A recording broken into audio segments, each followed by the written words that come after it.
I'll just quickly recap, Chisholm. By the way, I appreciate all the texts and phone calls and things after the game. You know, that it really does mean a lot. I know we're not into moral victories, and as a coach, that's kind of a bad word. You don't have those. But where we are in the program and where we're trying to get to is the closest thing as there is to one. You have to feel good about the way those kids fought, about the way they played discipline. That's a really good football team. And they've scored a lot of points on a lot of people. It's 21. They scored 21 points before a minute left to go in the game. And that was, plenty enough for us to win, to give us a chance to win. Looking at the game, I took the ball. Chisholm's been really good offensively the last couple of years, but they've really hung their hat on defense. They led the state in defense last year, the entire class in defense. This year they're ranked, I think, second. And so I said we're taking the ball because I felt good about our game plan. And if you all watched us sometimes offensively, we're not – you'd go, ooh, taking the ball. But I just felt like, Mitch was healthy. I knew that going in. We'd had 2 weeks to prepare for him. We watched every film they've had and played in the last 2 years and broke it down. And our kids have watched it, and we had them exactly what we wanted. And we felt confident about it, and it showed. The first drive, it was beautiful, thing of beauty. And they were not stopping us. The only thing that stops us, we have an 8-yard gain on inside zone. Our freshman tailback fumbles on the 10-yard line going in to score. And I think that really – I knew it when it happened. I did. I knew it when it happened. That is going to cost us. And I told them before the game, I told them all week, when you play in a game that is, let's just make no bones about it, a semifinal type caliber game. Because I believe Chisholm will win our district, and if they don't, if they stay healthy, they should make it to the semifinals again. So if you're going to want to go compete with that type of team, having coached in a lot of those games, a turnover, a missed fit defensively, a special teams error will cost you the game most of the time. Sometimes you can overcome it, but it will cost you the game. Only when it doesn't is if they give it back to you. And when that happened, I knew right then, they're not a team that turns the ball over. We did. We got them twice later on in the game. But I knew it was going to cost us. Defense shows up huge. They have to punt the football. We get it back, have a good return, drive it down again, all the way down to, I think it was the 12-yard line, and go on fourth down, throw a slant backside, and we drop it. So if you're doing the math, could have easily been 16-0 because we go for 2. I don't know if you noticed that or not, but we don't try extra points anymore. But so it could have easily been 16-0, and I don't know that they recover from that because they would have been in a complete shock. They were anyway. I'm telling you, if you were down there close enough to see them come off the field at halftime, it was 8-0, and you'd have thought that they had lost all hope for the world because they thought they would come over here and roll us. And they just did. They thought they were going to roll us up. Everybody told them they were. Everybody's been telling them how good they are. And they have. And they are good. Don't get me wrong. I'm not taking that away from them. But Coach Walter said it best. Sometimes the psyche of a 16, 17-year-old kid, you just don't know what you're going to get.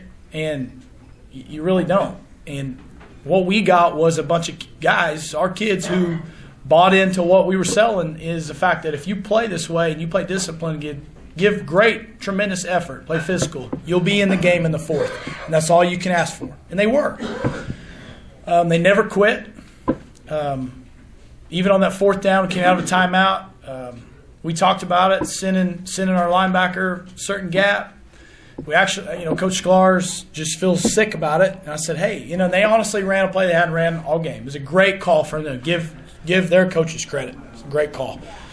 They score, and everybody thinks put the game away. And Hayden Caldwell staying there, which, by the way, I'll give them credit. And if Coach Reinert was watching this, he would agree. Give them credit on the call fourth down. Stupid to kick to Hayden Caldwell. That only guy on the field that I wouldn't kick it to anybody else. Why would you kick it to the fastest guy on the field? Kick it right to him. And I'm sitting there on the sideline. Everybody's kind of down, and I hollered out at Hayden. I got his attention. I said, hey, take it to the house, and we'll onside kick it. Let's go. Watching him. Oh, there he goes. I'm thinking, when they kicked it to him, I thought, no way. And I don't know if they meant to or not, but my goodness, kick it to your grandma in the stands and see how many times we make you kick it again. Don't kick it to that guy. Kick it to him. We take it to the house, and give us a chance to go back and win the ball game. And by the way, I'll hit on this real quick. You want to think how big that touchdown was at the end, the kickoff return, by Perry beating Hennessy. Okay. By Perry beating Hennessy, it has put our district into a possibility of a 3-way tie for second place. This is all theoretical, of course. If we were to beat Perry and get our 15, and we beat Tonkawa and get our 15, Newkirk and Pahuska, who are struggling, we are second in the district. We host a home football game, home playoffs. So how big was that kickoff return? And that's all off points. That's all off points. Mathematically, because we returned that kickoff for a touchdown, mathematically, it doesn't matter what happens. If we beat Perry 15, Tonkawa 15, and the other two who, like I said, are struggling, they cannot catch us in points because of what we played with Chisholm. And that is saying that Chisholm beats Perry 15. That's all. That's theory. So it could be messed up, but I'm gonna say we have a good shot. So that being said, moving on to Perry. Perry, if you didn't know, beat Hennessy at Hennessy on homecoming, which is, hey, tip your hat because that is incredible. You guys that know Coach Cole, he's a Ranger, one of my really good friends.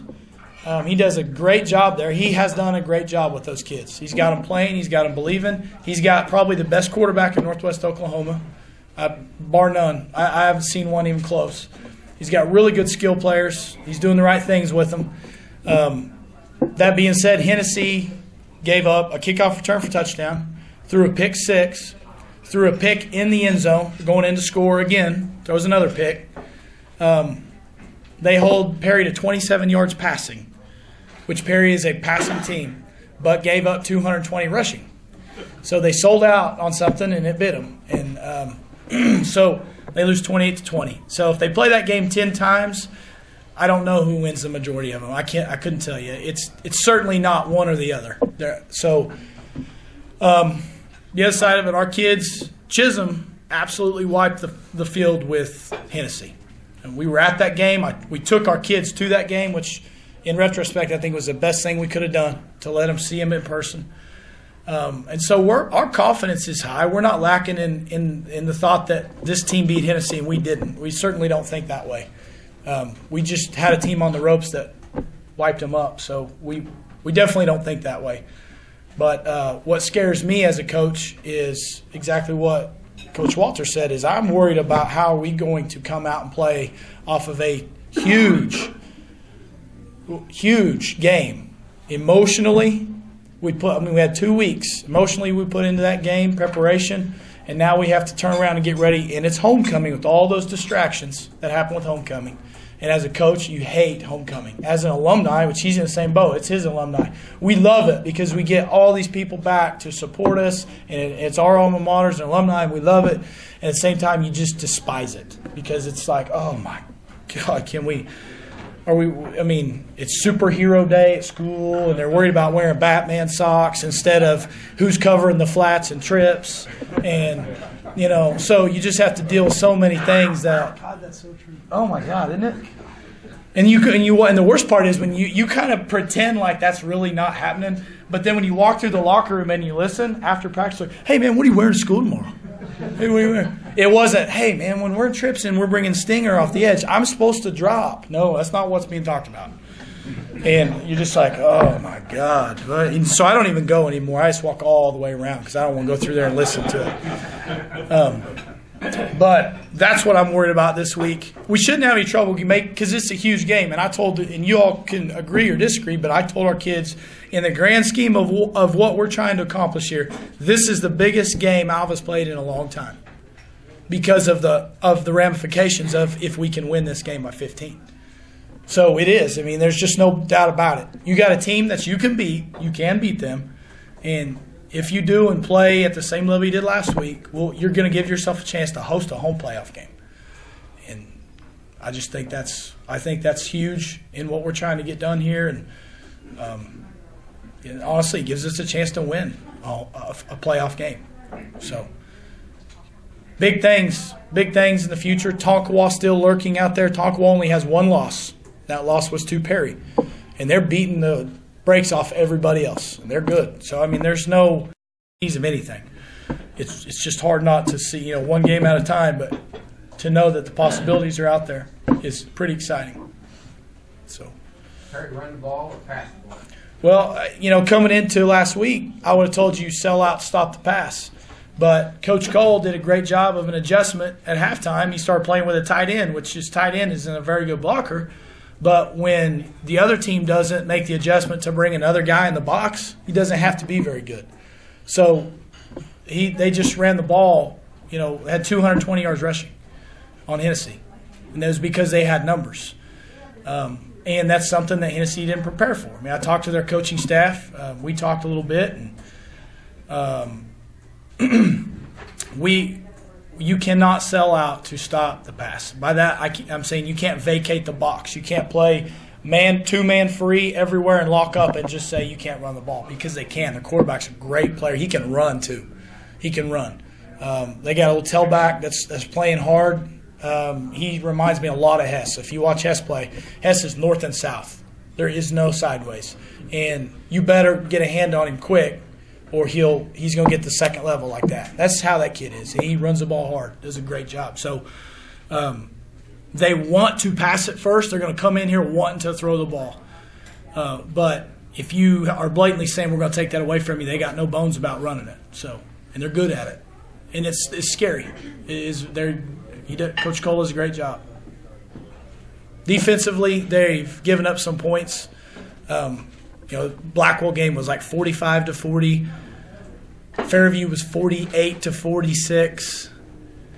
Tonkawa was 42-35. I mean, they're scoring points, but they're giving up points. So if we go play offensively like we did the majority of the game Friday, we should be able to put points on the board. But they're very capable of scoring fast. Touch who's some of the kids that excelled against Chisholm? It seemed like we stepped up big time. That's a great, and I'll start off offensively. Obviously I think Mitch had a great game. Coming off an injury, he was 19 for 32. It's almost 60%. That's his highest of the season. That's his highest completion percentage of the season against his best opponent. His execution was spot on. Ask a lot of things of him. If you all watch the game anymore, a lot of what we do offensively is RPOs, which is run pass options. So you're asking your quarterback, a 16-year-old quarterback, to call play, read the line of scrimmage, move his eyes to the linebacker depth, and read that for the pass, and then make the right decision, and then make a great pass on top of it. So yes, it's hard to defend, but it's also hard to execute, and he did a great job of that. I got to give it up for him. Davion Morrow had some incredible catches under fire, across the middle. And we haven't had that. We haven't had that guy that'll go across the middle and go up and catch the ball. Mitch put it on him, and he did. TW, I thought, had a huge game. Beiswanger, especially defensively. And as a staff, we're giving him and Kenny McKnight the Defensive Players of the Week because Dub was all over the field, all over the place. Had a huge pick as they're driving down. I think he had 12 tackles. And Chisholm has as good a skill guys as there are besides Perry. And I'm taking us out of it. I can't judge us in that mix. I'm saying everybody that we play, Chisholm is there and Perry is there skill-wise. And so thought he had a great game. Kellen Claflin, a freshman guard, and Ethan Harsman. If you're watching our inside zone, Kellen and Ethan are destroying their two technique. They ran 3 guys in there in 2 series. And as a staff, we see those, in and outs. And we'd hear from the box, they're trying somebody else. They're trying somebody else because we're just abusing them. Nobody has done that to them. Nobody has done that to Chisholm. And they were looking for an answer. So if we can continue that on, great things will happen for us. If we can abuse people like that up front, we're going to be all right. Now, I don't know if we can. I mean, the one thing Perry does have is a gigantic offensive line. They have their center and also their 3 technique. Same kid, number 70. When you watch, he's a 300-pounder, 6 foot, but he's athletic and strong. He's the best lineman they have, bar none. He's throwing Hennessy dudes around like rag dolls. So they have some size up front. But to answer your question, Ed, that was, I'd say T-Dub and Mitch. Big games are defensively. It's hard because you got guys like Ethan Harsman that you don't see, and Kennedy McKnight necessarily, because of what they did. They're taking guys out of the play, and you don't see it. Somebody else is making a tackle, but they're playing disciplined football, if that makes sense. They're coming on, taking on the G and blowing it up, and then there's a free player coming in making the tackle. Well, because he did that and stayed disciplined, that's what happened. So I give Coach Sklar a shout-out. Defensive game plan was fantastic. Bend but don't break. They're going to get theirs, and they did. Offensively, we executed well. You just wish we were not a freshman and sophomore sometimes and make just mental mistakes that cost you a big game. But, hey, I'd hate to be playing those cats in the next 2 years because they're just going to get better and better and better. So, any injuries? We did some minor things, nothing big, which is like, knock on wood, the first week that we've come out of with not a big injury. Chase Jones is probably coming back. We'll play some. I don't know how much. Kellen Claflin had a little bit of a hip flexor, but he'll be okay. He practiced yesterday. Just some nagging things that come along with the game, but nothing serious. So we should be healthy. And like I said, I hope it's a huge crowd because it's a huge game. Huge game for us. What happened with T-Dub and that personal foul, 4th down? Well, what happened was they called it a late hit is what they called it. I thought it was a dead ball personal foul is what I thought they were trying to call, which would be the ball was dead and it was a turnover on downs, 4th down. So I thought they were going to turn the ball over and assess it back offensively. And they called it a late hit, which was the wrong call. It was the wrong call. I mean, guys make mistakes. Officiating crew, I mean, they did an all right job. So I'm not putting them down. It was the wrong call at the wrong time. And when you're trying to get kids to be aggressive, you don't take that away from him. You don't go to him and say that was wrong because the kid ran across the middle and there has to be a price paid for that. The ball was in the air. It wasn't a dirty play. It wasn't a cheap play. It was what you're supposed to do in the game of football. And I would never tell T-Dub you did the wrong thing. That kid runs across him, and they didn't try it again the rest of the game. So I'd say, hey, I had a bad penalty.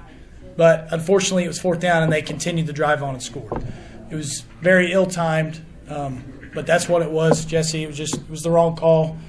But it is what it is. I mean, I'm sure there's other missed calls and other calls that went our way in the game. It's just the way it is. The one that I about lost my mind on was illegal equipment. They had their last drive. Okay, anybody else notice that one? The signals. What is this, Terry? Right here. Yeah. Signals this. Never seen it. Coached high school football 10 years, 2 years of college. Never seen it. I'm like, what is that? The white hat says illegal equipment. The kid's mouthpiece was out of his mouth. I said, you have got to, and this is not what I said. I said something else. But you have got to be joking me. You're going to call that in this big a game. And as an official, I think you have to be aware of what's happening. I'm not saying you have to call for one team or the other. I'm not saying that. But I think you have to be aware of the implications. Know that what this game means and how good these two teams are playing. If it was on them, I would still be it'd be all right, I guess. But I would still feel sorry for them because, I mean, my God almighty, you're kidding me. I mean, I didn't know where to go with that. So it is what it is. But did they tell them before? No, there was no warning, and there's supposed to be a warning. So no. And I mean, that's all you got to do as an official. Say, hey, you walk over and say, put your mouthpiece in, pull your knee pad down. The big thing now is the knee pads aren't supposed to be above the kneecaps, which every uniform you buy in the world, the jerseys are made for the shoulder pads to stick out and the flipping knee pads. That's the problem. In college, you don't have to do that anymore. And then in high school, you still do. And you do. And so that's the deal. All made and they're all made the same. So it's a big cluster. But I don't know why anybody want to be a coach. Do you?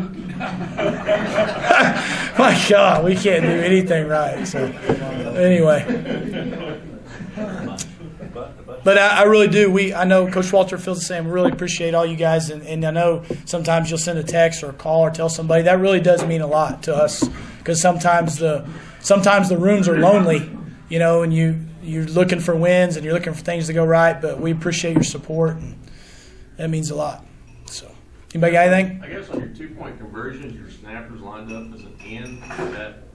I can't divulge that information. This is a video right here, Joe. I can't. Yes, I mean, yeah, it's and everybody that sees it on film, it's just a formation that we put in that is, you're either going to have to burn your timeouts to figure out how to defend it, or you're going to defend it on the fly. So it's working. So maybe there'll be another tweak this week to it. I can't tell. So, but yes. Anybody else? Yes, sir. I just want to make a point. Last Thursday, you and the Booster Club hosted all the Little League football players and their parents, along with all the junior high players and their folks, along with the high school. There was 200 and some kids in there, along with all their parents, and it was a neat deal. All Bugs and future Go Bugs having a meal together and a presentation. I thought it was very good, very classy, very good. Thank you, Jason. Yeah, and I thought that was something that was important. I really wanted to try it. I didn't know how or if it was going to be able to be done because of the amount of people and preparation. But I have an awesome group of parents right now that are jumping in, and I got to give them all the credit, the cooking that these guys did, and the moms and the decorations. And I made a highlight tape that we showed, and the kids, got all excited about it. But I think that's extremely important that we recognize our youth and the programs and give the family atmosphere. And I just feel like where we are, especially where we are, by that I mean Alva, that we have to have each other's back, and we have to be together in whatever it is we're doing, because it's all we have out here is each other. So I want those kids to know they're part of what we're doing, and I appreciate it, Jason. So yeah, it went really well. Anybody else? All right, thank you.